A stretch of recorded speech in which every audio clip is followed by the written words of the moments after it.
I help women start investing. We were doing what we were supposed to do to attain success. We studied a lot, we were working hard, we were saving our money in the bank, and yet we were not really prepared. This is something that we are not taught in school, so it is our responsibility to really take control to transform our lives. Everybody's first financial goal should always be to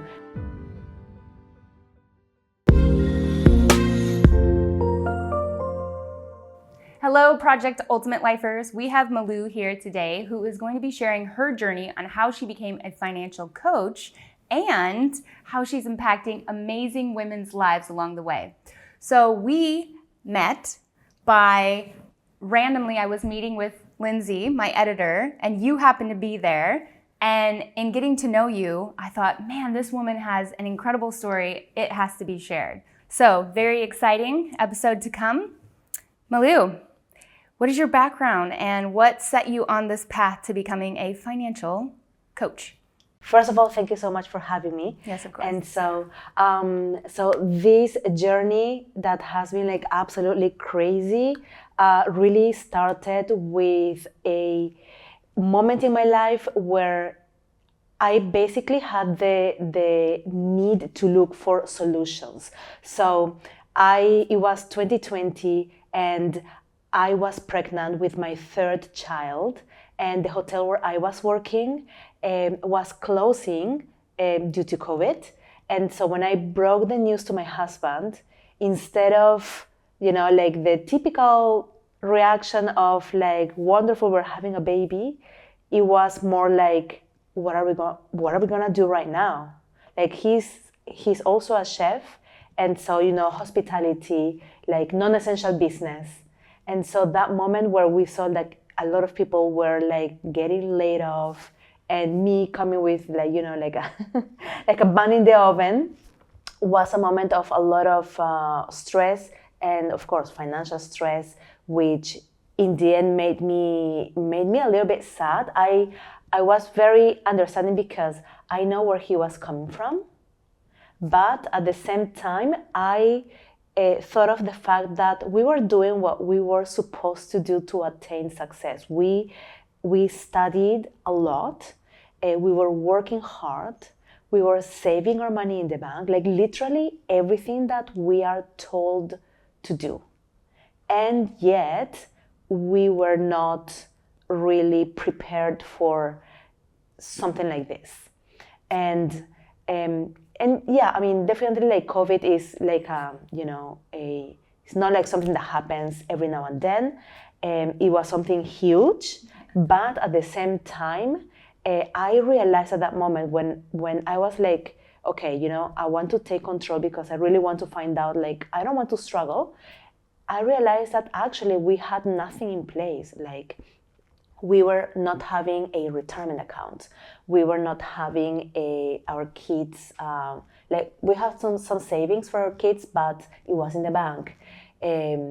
We had no emergency fund. I didn't even know that was a thing. I know that, yeah, saving is good, but nobody tells you like how much, where, is it best to have it? So I realized we had like we were doing everything money basically wrong. Okay. How did you learn or get to understand that you were doing things wrong? So I really indulged into self-education. I started reading, my first book was Rich Dad Poor Dad. Which Everybody's first book. Absolutely. And it was like the book that really made me open my eyes to like, what the F am I doing with my life and with my money? Of course. And so, like the concept of make your money work for you, I was like, what? Like, why nobody told me about this? Like, literally, I went all the way to, like bachelor's degree and master's degree in France, etc. Nobody ever told me, like, like basics of personal finance. So that was interesting. And one thing from that book, he taught the 4 quadrants: employee, self-employed, big business, and investor. And I feel like that was the one that just blew my mind the most, because I recognized from that moment that as an employee, I was teaching at the time, I would never be able to be wealthy as a result of those choices. Even if I wanted to just start a small business, I would never be wealthy unless I was also, right, working as an employee and investing, being a small business owner and investing. The only potential opportunity to wealth was to basically own a big business or be an investor or kind of a combination of the two. Brilliant concept. Yes, absolutely. So the thing that, and that is like really like behind the concept of make your money work for you. Like invest. That is like literally like start investing, like put your hard-earned money into something that is going to keep growing without extra efforts from your side. So that really blew my mind. And then I decided to really go more in depth, and I found a fantastic coach. I signed up to like everything she had. I also signed up to a different investing program as well. I started attending events in Florida like once a year for entrepreneurs that are building businesses with like 7 and 8 figure businesses, like automatic businesses. And I was just like, the more I started learning, the more I realized that there was so much more to discover. Like, you know, like the more you know that you don't know. So true. Absolutely true. Yeah.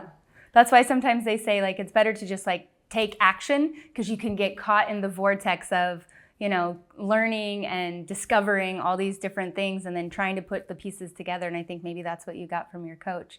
That's awesome. So then what did you do with that? So now you're excited, you're learning. What were your action steps forward? Yes, so I started implementing everything. Like first I worked on my own finances, started building an emergency fund that has a purpose. It's not just like money that is being saved without a goal, that when we have vacations we tap into. No, like I said, okay, this is the emergency fund. This is how much we need to put. I started looking for where is the best place to have it, and like I know that that is something I won't touch. And then started investing in, you know, like I decided to apply one of the concepts that I learned from the book Rich Dad Poor Dad, which is pay yourself first. So that's something that I changed that made a lot of difference for me. So I receive my salary, then I take a portion, immediately goes to my brokerage account. What percentage? It was like about 15%. 15. Uh-huh. Cool. Yeah, 15% goes to my brokerage account, and then the rest, it goes for like some bills. Like some of the other bills were under my husband's, so the rest, it was just like, you know, fun money. Yes, and then, you know, like continue to start investing, to start applying all the things that I learned, and just, you know, like see my money grow.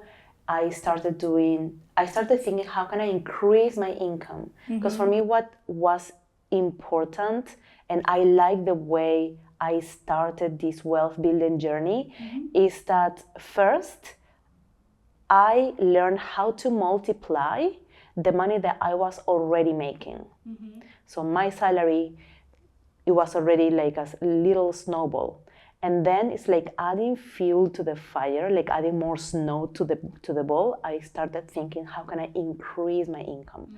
That is where I went a little bit more into affiliate marketing, which was for me like the easiest way as an expat to start making more money, and at the same time start building a community and an email list for in the future launch something on my own. Very cool. So I started doing that. That money that I was earning, I was investing it as well, and then, you know, like this just started growing and growing. 31% returns on the first year, 32% on the second year. Like every year, like I could see that really my money was growing, and like I really could see the result, that how just by implementing small changes, like it really can make such a huge difference. Tiny habits. Exactly. Awesome. So what was some of the mindset that was involved with this? Like, where was your mindset before you wanted to take back, or yeah, we'll call it take back the power or own your finances, versus where you are now, which seems relatively empowered, like you're in control. What was that shift? Where were you? Where are you now? And how did that shift? What was the shift? So I think one of the mindset shifts that I experienced was to really believe that I can do it, that really, really there is a way. And when I started doing all this, I really promised to myself, I'm going to succeed. And if I face a challenge, which I will at some point, We all do all the time. I'll just go back to why I'm doing this. And I knew that I wanted to do this because I really wanted to build a strong financial future for my family and give my kids opportunities that I didn't have growing up. So that was really my main motivation. And I really decided to go all in. And for me, in my head, it was there is no way this is gonna go I'm gonna go backwards. I'm never gonna go. I'm gonna quit my job at some point. I already quit, but back then it was I'm gonna quit my job because it's making me miserable, and there is no way back. That is what I deserve. That is what my family deserves, and that is gonna happen. And having the certainty that is gonna happen. I just needed to pull some strings, to put some pieces together, to learn what I didn't know, but with the certainty that, it's gonna happen. Burning the bridges. Yeah, I love And that's why I decided to take a loan of $40,000 in order to invest with high-level coaching. That would be something that puts people okay, no, what if it doesn't work? I already have I wanted to have skin in the game. So I was this is gonna happen whatever happens or not.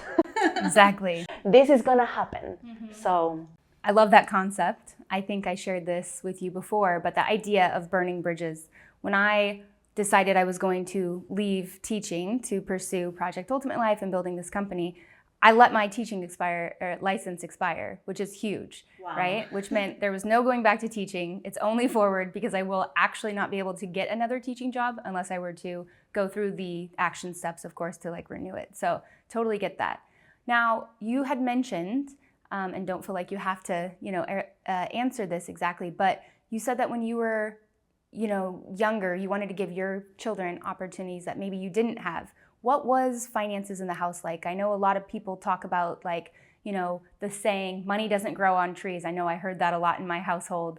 This concept that maybe there just isn't enough scarcity around money. Did you have that, or what was? Oh yeah, absolutely, absolutely. So one of the things that perhaps it wasn't said, but I saw it with my eyes, was the fact that you need to overwork yourself to make money. You need to work super hard to make money. I saw my mom working just so many hours. She would have very little sleep, literally on almost on a daily basis. And still we were struggling. So, and this is what I saw with my mom, with my grandma. I saw other people having a lot of money, but it was older people. Something that is, not for me. And for example, my dad was horrible with money. He would make he was entrepreneur, but I don't know, his own version of being an entrepreneur. Yeah, definitely not a model to follow. But he would make some money and then blow it in parties and whatever. And then money again, and then no money. So there was never consistency. Right. And so those subliminal messages were okay, maybe money will be scarce. I'm afraid of money. There were some fights over money. And I also remember my grandpa saying, never take a debt. Debts are horrible. They are evil. pay always everything in cash. And this is kind of mixed today because you have people like Robert Kiyosaki talking about using debt to be able to make more money. And then Dave Ramsey saying absolutely no debt, don't even get credit cards kind of a thinking. Where do you stand on that? Well, I think like it's important to differentiate good debt from bad debt. Because it's different when you are going to max out your credit card buying. Can I swear? Like You can do whatever you want. like if you buy dumb shit that you don't need, it's different than when you take a loan to have a mentorship that is going to literally level up your mind, your life. So it's different. So these are different kind of and also like like, is it credit card? Is it like a mortgage with a very small? So there are a few things to consider whether a debt is good or not. Like rich people call debt leverage. Poor people, they're just afraid of debt. They just call it debt. Right. Which has a negative connotation. Like people want to be debt free. So I think it's important to make an educated decision. There is no black or white. We have all different circumstances. But I like that now. Okay. Yeah. So, I mean, you're doing well. Speaking of which, so you're a financial coach. Who do you coach? And why did you settle on that population? Yes. So I help women start investing. Women specifically that are like me, moms living in the Middle East as expats. And I decided to focus on, I mean, definitely like I have many students that are not necessarily moms. They are not necessarily living in the Middle East, like majority are in the Middle East, but it's just like, from a business perspective, I just chose a target, but I'm happy with women's of, all backgrounds and lifestyles, and etc. But I definitely think that we need more representation in the financial scape for women, and like understanding like that we want to be understood. We want to be in a space that is like judge free. Sometimes we don't like being mansplained things. Okay. So I think like by building a community where we can discuss our own challenges without being afraid of like being judged by others, I think that that makes a huge difference. So yeah. Amazing. Are there any strategies that you without giving away your whole program, are there any strategies that you work with people to immediately implement to kind of get started right away? Like if somebody were looking to want to maybe get started on their journey, in investing or just taking back control of their finances, what would be something that you would give them to be able to kind of help them at least either shift them in the mindset or the mentality, or just something practical that they can implement that will kind of set them on that path? Yeah, well, I always think that the mindset work is really like the most important, and but aside from that, like something like super practical, I think like everybody's first financial goal should always be to start building an emergency fund, to look for alternative to like grow your money in a high yield savings account. Okay. Like I think like a lot of people, more than than we imagine, like really don't have that in place, and it was my case.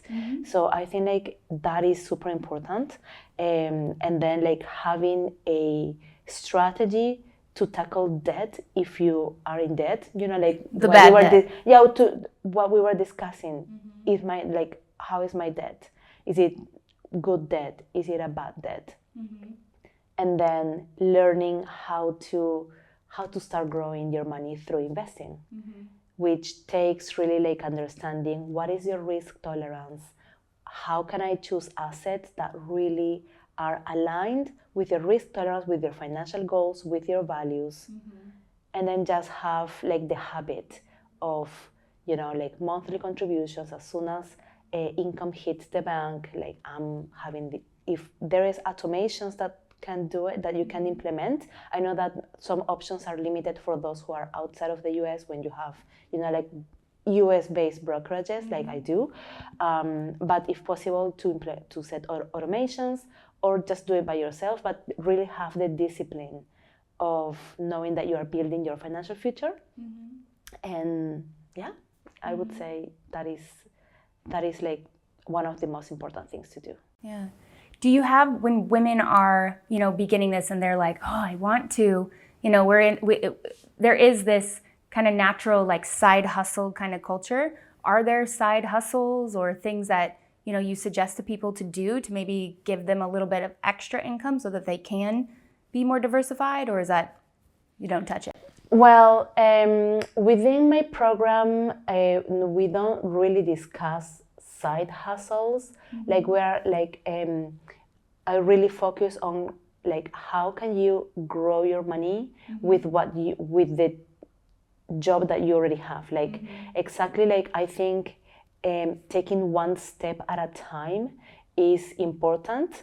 So instead of starting simply, there is no right or wrong, by the way, but just making more money doesn't mean that you are building long-term wealth, because there is a difference between, are you living paycheck to paycheck, if you are going to make more money, you need to make sure that you aren't increasing your expenses. You need to make sure that you are. So the idea that I believe is that it's important first to set the foundation, to understand really, okay, the money that I'm already doing, I'm already making, so I'm gonna learn how to start investing it, and then next step, let's make more money so that I can invest more. So that the focus, like once you already nail the investing part, and it's like the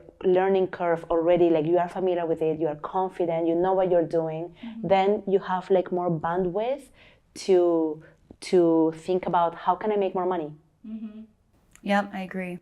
So then you add more money, and then the rest is the snowball that is just growing. So that's how I like to see it. It worked for me, and I'm sure it will work for a lot of people. Whereas just making more money that will not necessarily make you wealthy if some of the other basic things are not in place. Yeah, it's like kind of building a puzzle.